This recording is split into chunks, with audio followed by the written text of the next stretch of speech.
Right now on Thornton360, the latest from City Council, and voting is underway in Colorado. We'll tell you where to drop your ballot, and we'll tour the Active Adult Center's new urban garden. Thornton360 starts right now.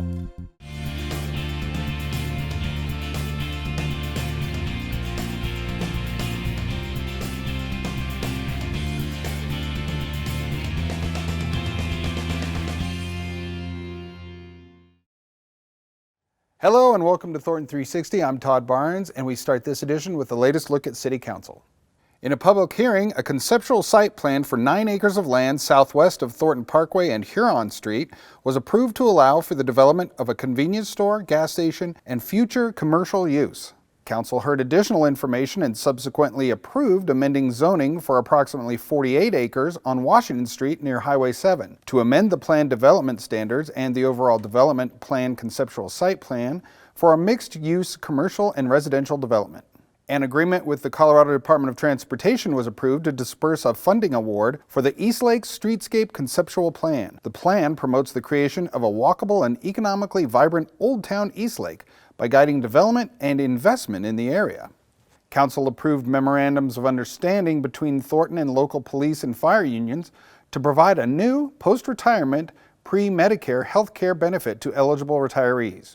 And October was recognized in Thornton as National Breast Cancer Awareness Month. To see the entire City Council meeting in high definition, tune to Xfinity Channel 881 or anytime at thorntonco.tv. The next City Council meeting is October 27th at 7 p.m. For more information on the next council meeting, go to gocot.net/council meetings. In an effort to not have to return to higher restriction levels, Tri-County Health Department, Adams County, and all the municipalities in the county are working together to bring awareness to the increasing levels of COVID in our communities. The infection and hospitalization numbers that the state tracks have been rising at a concerning rate, including in Thornton. Adams County has until the end of October to get these numbers down substantially, or the state may reinstitute Level 3 restrictions, which include reducing capacity at restaurants and other businesses from 50% to 25%, and could also trigger more restrictions at schools. Experts say people need to be more careful even in small gatherings, even with close friends and family, as they believe that is the current source of these increased infections. You will see a couple of new messaging campaigns to provide more details about how to help our community reduce these infections. Tri-County has a Practice Safe 6 campaign, and Adams County is promoting Pledge to Protect. Both campaigns are asking you to be diligent with masks, cleanliness, and safe choices for gatherings. Thornton City Manager Kevin Woods has picked a new police chief, and his name is Terrence Gordon. Mr. Gordon comes from the Milwaukee Police Department and will begin service with Thornton PD before the end of the year. Mr. Gordon was one of 3 finalists for the job and was unanimously chosen by all of the vetting panels that the city used to narrow down the candidates in this process. Mr. Gordon will head the department after the retirement of Chief Randy Nelson. I love being a police officer. As a kid, never thought I would ever say that. Never thought I would say it. But after being in the business of neighborhood building for the past 25 years, there's nothing else that I would have done.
Since 2013, Colorado has been successfully and safely using mail-in or drop-off ballots. 2020 ballots are now being mailed out to voters, and all 24-hour ballot drop-off locations are available until 7 p.m. on Election Day, Tuesday, November 3rd.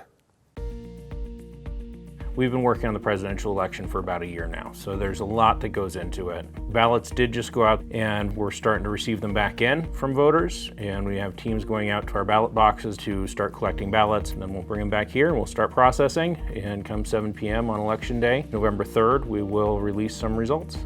So I'm Josh Ziegelbaum, the Adams County Clerk and Recorder, and I oversee the recording operations, motor vehicle operations, and elections for Adams County. The election's important. Regardless of how you vote, it's important for me as an election official that somebody gets out there and votes. Our preferred method is simply dropping in the drop box. We have 28 of them located around Adams County. You can get those locations again on adamsvotes.com. There's an interactive map so you can see which one is closest to you at that particular point in time. The reason I say we like getting them there because we can get them back in here sooner, a little more guaranteed since we're the ones going to pick up the ballots from the drop box. All of that happens in bipartisan teams, so it is safe, it is secure. All those boxes are monitored 24 hours a day, 7 days a week. They're all made of 1/4 to 1/2 inch steel and bolted into concrete, so they're very secure. We also have Voter Service and Polling Center, VSPC for short. You can update your registration, you can register to vote right up to 7 p.m. on Election Day, and actually cast your ballot. So you can take care of all your business there if you wish, or if you're just have your ballot filled out, you can always go and drop it in the box there inside the VSPC if that gives you some extra reassurance. There will be 20 of them opened by Election Day. They start opening October 19th, and per state law, we open a portion then, a portion 5 days prior to the election, and then 2 days prior to the election, so it's a phased-in approach. We're a mail ballot state, so you can put a forever stamp on it. It's 55 cents now. Drop it in the mail and it'll be returned to us. The post office is treating ballots as if they're gold. Regardless of the amount of postage that somebody puts on it, it is being treated as if it is first-class mail. And they're prepared to delay regular mail to get ballots where they need to go if it needs to happen. I do ask if somebody is going to mail their ballot back to us that you do it at least a week prior to the election. If it's within a week of the election, please put it in a drop box, bring it by a VSPC, and we'll make sure that we get it counted.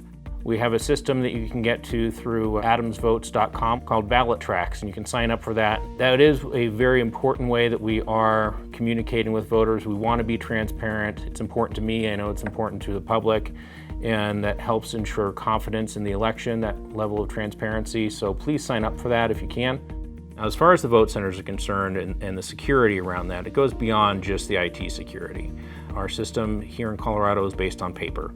So once you've selected the options that you've wanted to vote for, it actually prints out a paper ballot for you at the end of it where you can actually confirm your vote. So it maintains that integrity there of using the paper, and you cannot hack paper. Those machines, the ICXs, are not connected to the internet at all, and so they are not hackable. They're programmed here securely in my office and transported securely to their destination. Regarding COVID in the vote centers, we do have personal protective equipment everywhere. All of our election workers will be wearing masks. There's plexiglass, hand sanitizer. We also have an election worker whose sole job will be to sanitize space, and so it's really important to us to make sure that someplace that is somewhat communal is still safe. If you are a citizen, you have that right to vote. Get out there and support the people and the issues that you're passionate about, and that really helps to bring communities together. You know, it's a very important thing to do. And if you have issues, you can call my office. If you are curious about it and want to ask questions, call my office. Send us an email, go to our website. Again, it's adamsvotes.com, and reach out to us. We're here to help. We work for you. You're my boss as a voter, and I'm responsible to you. So if you have a question, please reach out to us.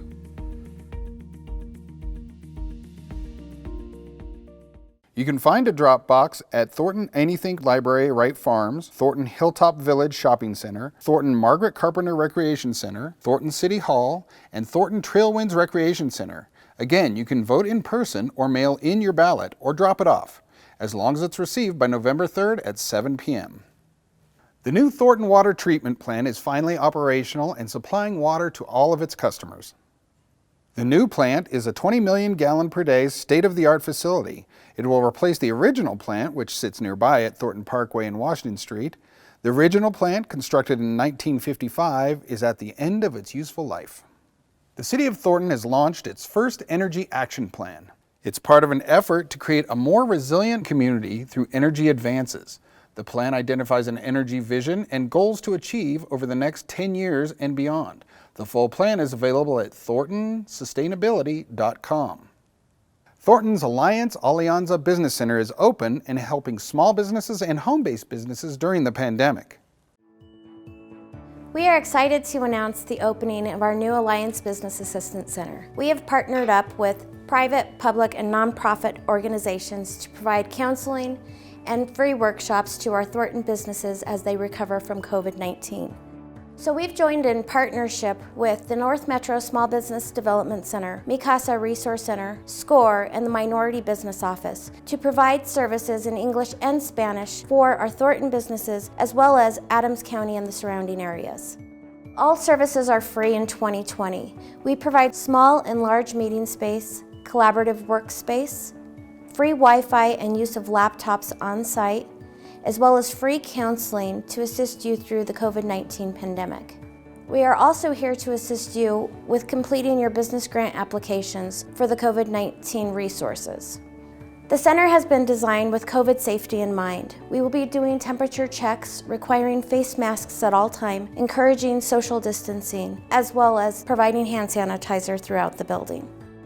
Walk-ins are welcome. You can visit us at 550 East Thornton Parkway, Suite 170. You can call for an appointment at 720-674-3547 or visit our website, thealliancebusinesscenter.com.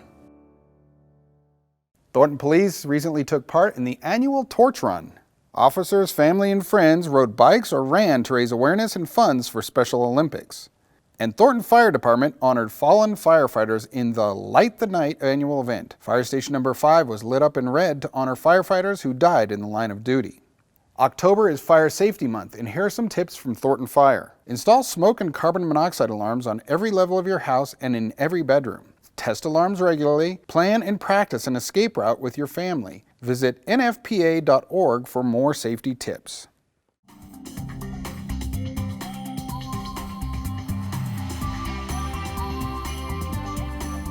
Welcome to TNET, the City of Thornton's information network providing residents and businesses with multiple communications platforms for receiving the news that is important to them. With print, television, digital, and social media, TNET casts a wide network of information sources that are easily available to all. Thornton news, such as programs like Thornton360, as well as live council meetings, can be seen on digital video on Thornton's Xfinity Channel 881 or streaming on Apple TV, Roku, social media, and Thornton's website. City Voice newspaper comes directly into homes throughout the year with the latest news and events. The Thornton Parks, Recreation, and Community Programs magazine brings information on fitness, fun, arts, and cultural opportunities to residents of all ages. Thornton's digital network brings thorntonco.gov, the web portal providing all access to in-depth information on city services, events, and news. My Thornton is the 24/7 portal to City Hall, where residents can communicate directly with city staff on a wide range of issues, either by computer or by smartphone. BusinessinThornton.com is the destination for businesses in Thornton or operations looking to locate in Thornton to find vital information to make their operation successful. ThorntonWater.com provides residents with important water conservation tips pertinent for Colorado's arid climate. T-Alerts, Thornton's email notification service, provides information about numerous events and services available to residents. Timely information updates throughout the day can be found on Thornton's social media platforms on Facebook, Twitter, Instagram, and Nextdoor. The City of Thornton understands people receive their information in many different ways these days. At home or on the go, people want to be informed. TNET is there to meet your needs.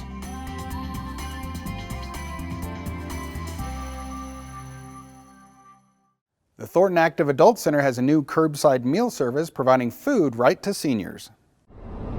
Hello. We got good meal today? Yeah, Good. it's gonna be yummy. Okay. We're offering curbside meals to seniors at the Thornton Active Adult Center Monday, Wednesday, and Friday at noon. It's a ready-to-go hot meal for you to pick up and take home or enjoy with friends. We're very excited to welcome our patrons back, even just for a quick visit as we hand them their curbside meal bag. Oh, you guys are the best. Oh, you're the best. Thank you. I'm going to cry. The meals are delicious. They're made here on site and they're quite hearty. Some people even actually split them into 2 meals and enjoy them for lunch and dinner. It's nice to get back in here, make some good food, make people happy, bring people back together, even with masks and face shields and all that stuff on. How are you guys doing? You can sign up by calling 303-255-7850 and we'll take your reservation. Go to thorntonparks.com/activeadult to see our offerings and our menus for curbside meals, or you can check out our Facebook page. If you're 55 to 61, it's $5.25 for residents, $6.25 for non-residents. If you're 62 and over, it is $4 for residents and $4.50 for non-residents. We hope you'll join us and pick up a curbside meal. It's great to catch up with folks and just see their faces as they drive through. Hi. Oh, wow, this is great. You enjoy. I will. I'll certainly enjoy it. Thank you. Have a good day. All right, bye-bye. Bye-bye. One employee of the Thornton Active Adult Center is taking it a step farther with a unique garden.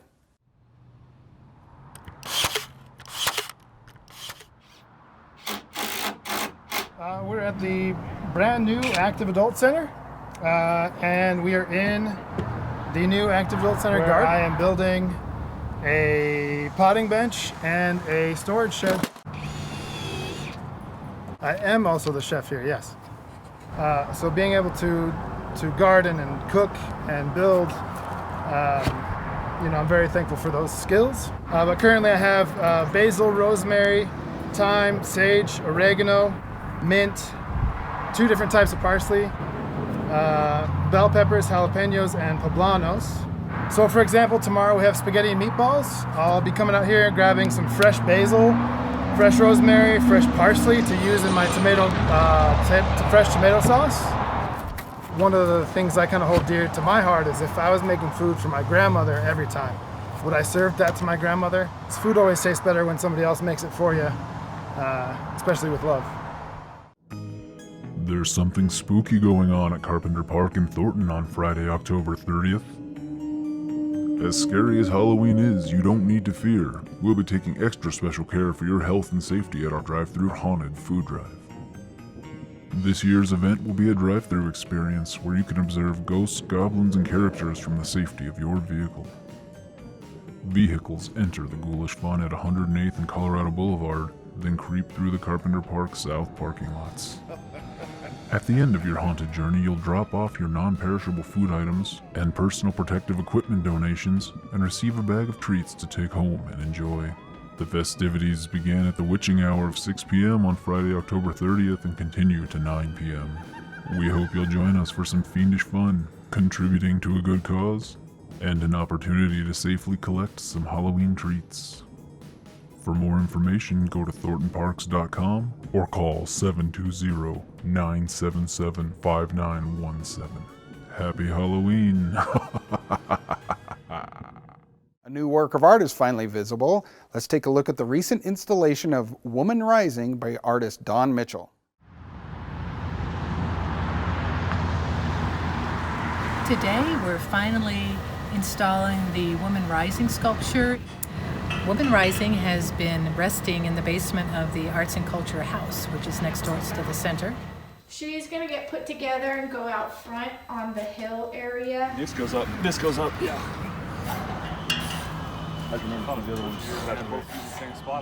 She completes our collection with Dawn Mitchell in the city of Thornton in terms of the other piece that we have here at the Arts Center and another piece that's over at the Carpenter Park roundabout. Actually, I think that's how it's supposed to go. And so we've just been waiting for this third piece, this large sculpture, to come out and really give her the attention she deserves. That's it for this edition of Thornton 360. Thanks for joining us. I'm Todd Barnes, and we will see you next time.